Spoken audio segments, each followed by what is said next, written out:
My name's Jeff Martin. I'm an artist. I live in Melbourne, Australia. I'm going to visit 12 of the world's best restaurants. So I'm going to go to those restaurants, spend one night there. I'm going to sketch the kitchens during service and try and make a painting based on that experience.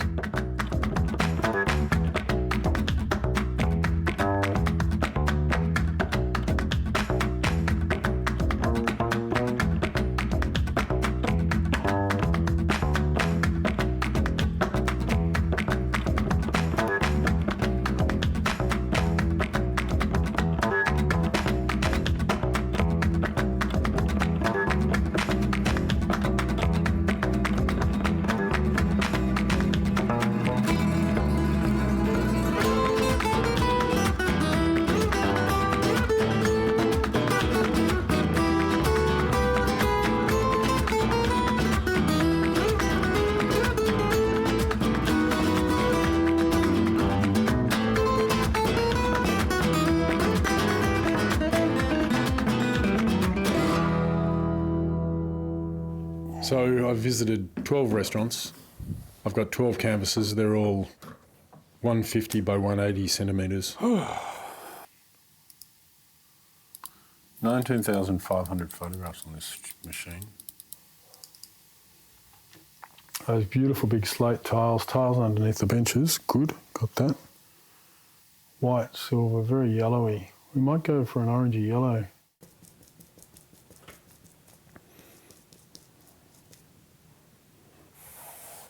I always kind of map out the basics of the kitchen first, so that the structure of the canopies, the benches, map out where things are and then start to define where figures may be, and then it's almost like the whole thing's out of focus, and then it just gets sharper and sharper and sharper as time goes by. Somebody said to me the other day, "Haven't seen you around a lot. Have you been overseas?" Because, you know, I travel. I said, no, I've just been working hard. And they said, you've got a job. Jeff is not afraid of hard work. And to a certain extent... He works till he drops. He doesn't put those limits on himself. He drives himself and kind of expects everybody else, I think, sometimes to work at the same pace. I either sleep on the couch there, or I go home and try and get some food, and then as soon as I'm awake again, I come back.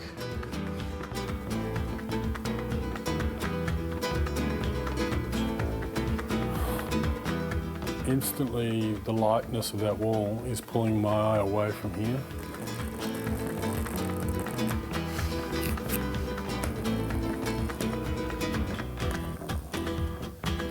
It instantly gives me the depth I need.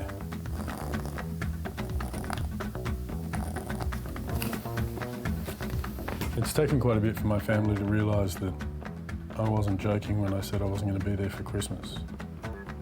Just tomorrow. We've always kind of said, pace yourself a little bit better, but then that's not the nature of people who succeed, because they are people that drive themselves and others. I see detail and I see little things.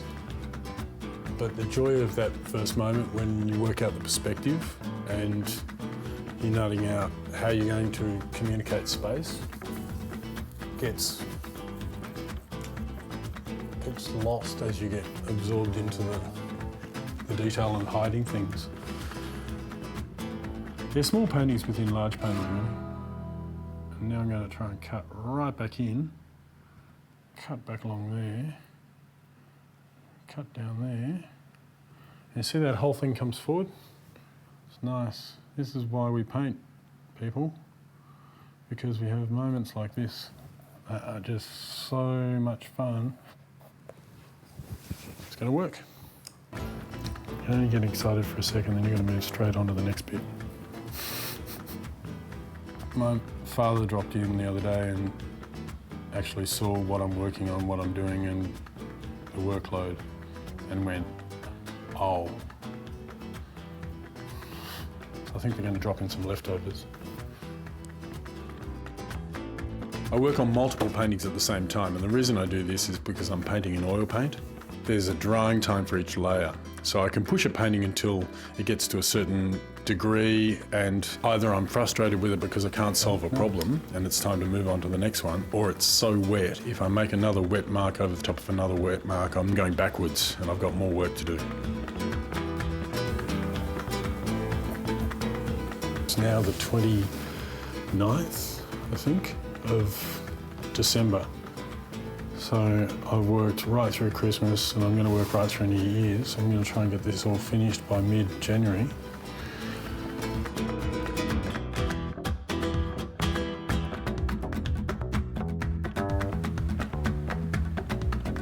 There is no point in spending all this time alone, stuck in a studio, working your ass off and having no one see the work. Right now, I cannot comprehend that these are finished. It's just spooky. Absolutely spooky. Three left after that. Three left.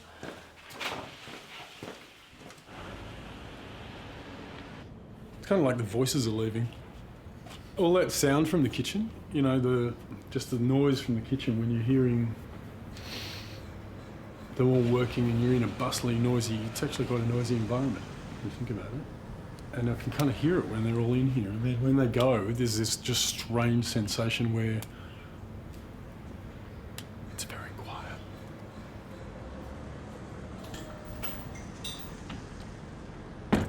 The worst thing you want is a dark, muddy painting. You want it to have life, and where there is white, it should be white in the painting, and where it is black, you should have the whole tonal range. I was pretty right when I thought F11 would be the right one. It's almost averaging 128 there. I've always thought you're only as good as your last job, so I'm trying to make sure I get everything as close as I possibly can. Dear Chef, Back of House World has now reached the stage where the first body of work is ready for exhibition. I want to express my deep gratitude and thanks to you for allowing me into your kitchen. To have access to the best restaurants in the world for this series has been truly amazing. I feel very honoured to be able to present the list of restaurants from Back of House, which I've then listed. Rene sent me a direct email. He says, "Chief, it's sold. Save it for me."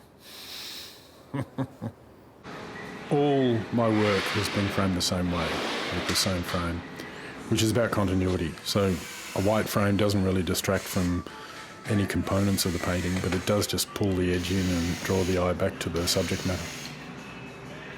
The work's all framed and it's at the gallery, and today is hanging day. I haven't seen it all together because it's either been in its drying or it's been in and out of the studio, because they're all such large works. To see all 12 hanging in one go is the moment. It's only together once. Once they get sold and they all go to new homes, they're gone. It's a bit surreal when all these amazing names and heroes of mine get taken off the walls to hang my work. So I'm in good company. Cool. That's still wet. This is the one? Okay. We've already got a smudge alert. This black panel here, it's actually a black perspex in the kitchen, and it's highly reflective. So I wanted to convey that, and that panel there, which is actually dry, go figure. So I put a gloss medium into the paint before I did the black, and it's still tacky after, and this is seriously 3 months. And a lot of people would go, "Oh, there's a wet painting going up." But in reality, there's paintings in the National Gallery in Canberra, or in the Louvre, in all these great galleries, where people have painted works that are that thick in paint, and they're still drying. They will dry. They actually rotate works so the gravity pulls the paint in different directions because it's that thick. So the really weird thing for an artist is this is an experience that happens once every 2 years. 1 year, if you're lucky, 2 years, every 4 years. I'm pacing because it's a matter of how works work with each other rather than just looking at them individually, and I'm looking for paintings that will take off the end pieces. So the front wall, the inside front wall and the back wall here to see which ones project most, and then see how they work with each other as well. So it's sort of a pacing game. It's not going to be hugely difficult because we're not talking about a vast number of works, but they also have a cohesion because of the nature of the kitchens, that they're all similar colour keys. So I'm trying to make sure that there's enough variation so they don't sort of merge into one as well. I like to leave it to them because it's their job. So, you know, I have involvement, and there's only really two pieces I want hanging side by side. The Thomas Keller works. If they're hanging side by side, it makes it easier for me to communicate that story because of the relationship between the two and the fact that you've got the screen in the top-hand corner of the per se painting, which links to the French Laundry. You lose the sense of scale of a lot of these works because some of them are obviously really quite tiny kitchens that don't necessarily look as small as some of the big ones that also don't get that same expanse because they're being compacted into the same physical space within the composition on the canvas. However, you do get a real difference or a different sense of the mood of a different place. Some are frenetic with activity, others you've got waiters standing around seemingly idle waiting for the dish to come out, which is a rarity the way kitchens work. And yet at least you get a feeling that there are different things going on there. It is a good reflection and balance of everything else that's inside. That's what I was thinking about for it. I don't have a problem with it. Okay, good. Then let's see how, because it's also got enough colour with the red and the yellow and the green, and that's what I was looking for, so that we can have a look. And it's not as busy as others, it's not as simple as others, so it's a nice balance.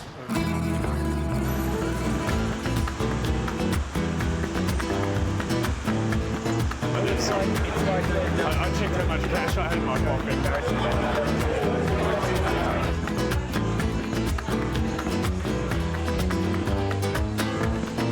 I'm not overly confident, I'm just happy with what I've done. And you get good criticisms and bad criticisms, and people say, you know, people are entitled, their art is subjective. Who gives a shit if they like it, don't like it, I like it, they don't like it? It's just what I've done.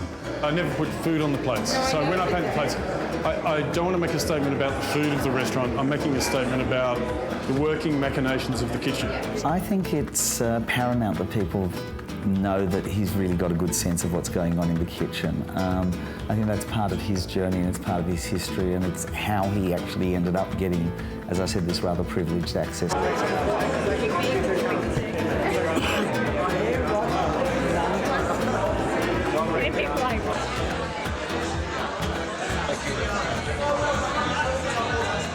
Once it was all hung, my job's done. The rest is, and you just... If you're professional, you go in there and you work. You know, it is a job. I was approached by a young man who'd had some experience in the kitchen in a very good establishment many years ago, about 20 years ago, who was very enthusiastic, very tall, and very eager, and he'd never had any experience front of house. And he was so eager to learn and so enthusiastic and so full of positive energy that I felt that he would be good in our team, because it's always good to have someone experienced and someone who is learning, so that learning becomes an established part of every team.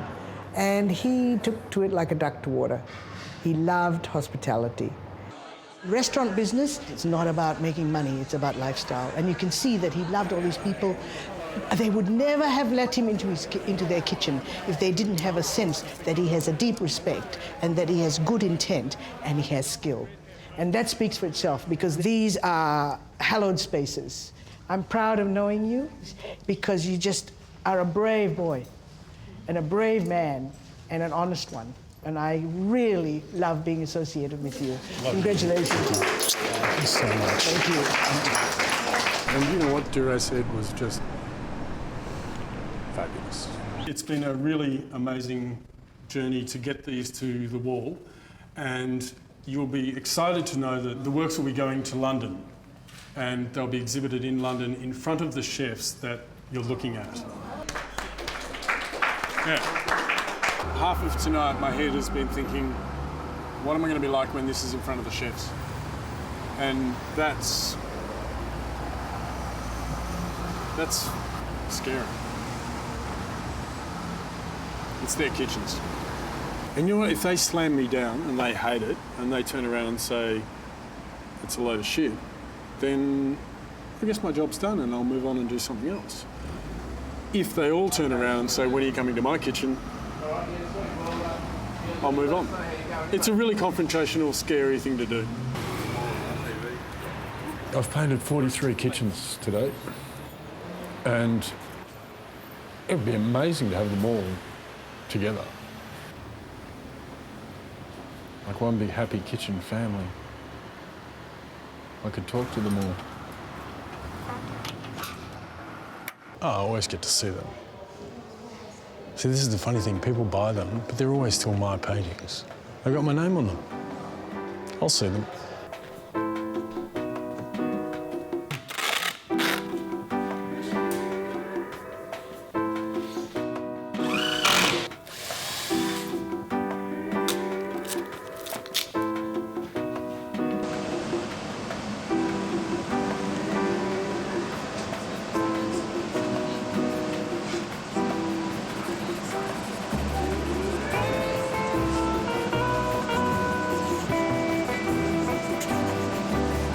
So I'm back in London. I've arrived at Guildhall. I'm very, very excited. My paintings are hopefully here and hopefully in good condition and ready to be shown to the chefs. I don't know what I'm about to walk into. So how this all works is chefs from all over the world come to London for this one night. It's great for the chefs because they don't have to perform. They're just here for a celebration. So everybody meets outside, talks to the media, then they come inside, have a glass of champagne where I get to introduce them to my work. I'm pretty nervous right now. What works in the room? I need Thomas Keller tucked in one corner, so there's Per Se, the French Laundry, and Harrods pop-up. Then it cuts into 11 Madison, so that corner's done. I've just got to work out how it sits. Not happy with the way Europe's sitting. I'm happy with Noma in the middle of the room and Le Coundre at that end. The others will change. So I think Le Chateaubriand's kind of lost at that end. But I want the Ledbury on one side and I want Mama Ficou on the other. Two young contemporary kind of as the entrance.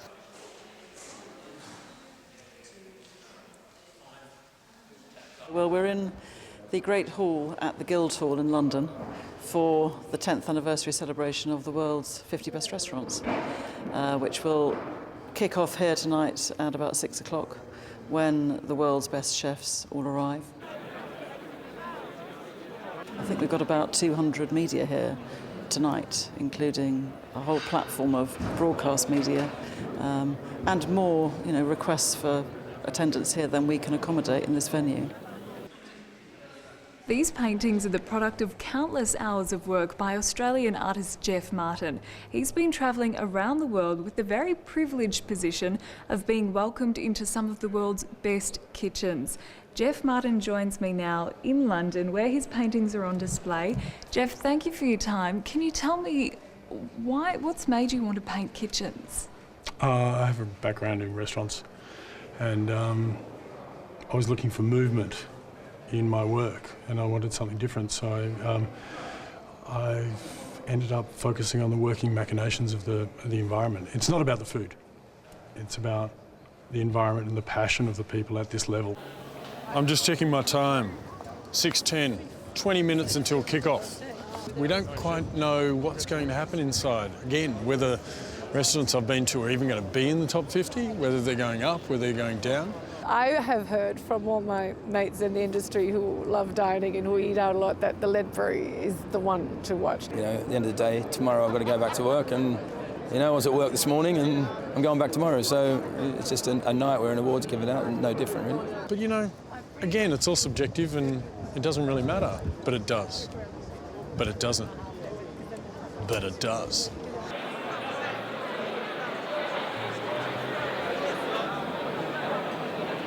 This has been a long journey for such an amazing moment, and it was a moment. Thank you.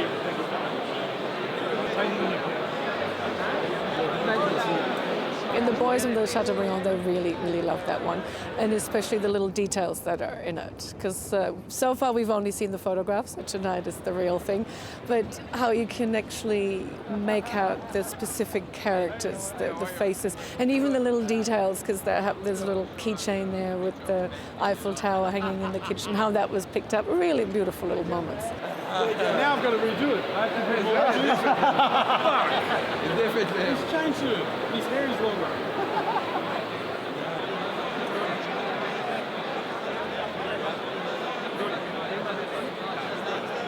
I like that the waiter's going upstairs, so they know we're underground. Yeah, I had to bring that in. I actually started painting the kitchen from the other angle.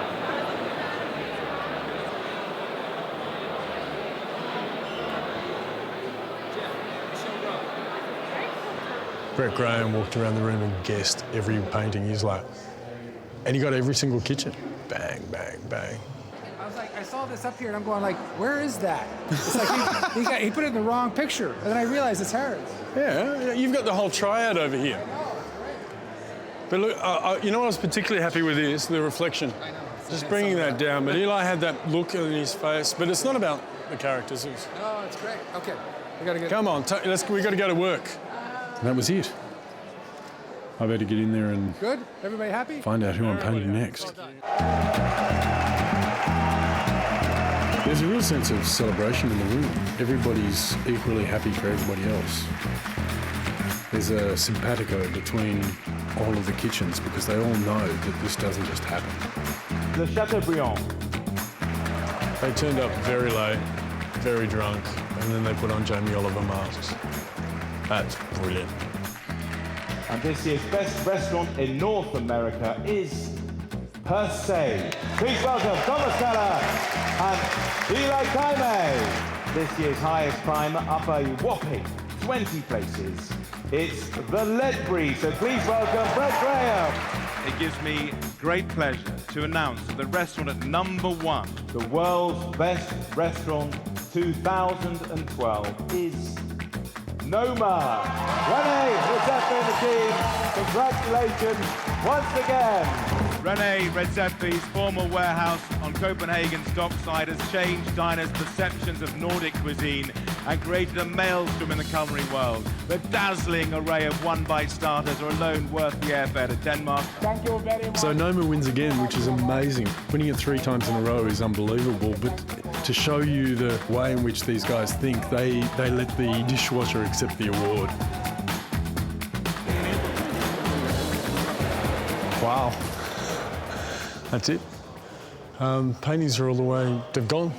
One's off to Noma. People were coming up to me saying hi, and they were talking about, they said there was a bit of a buzz about what I do.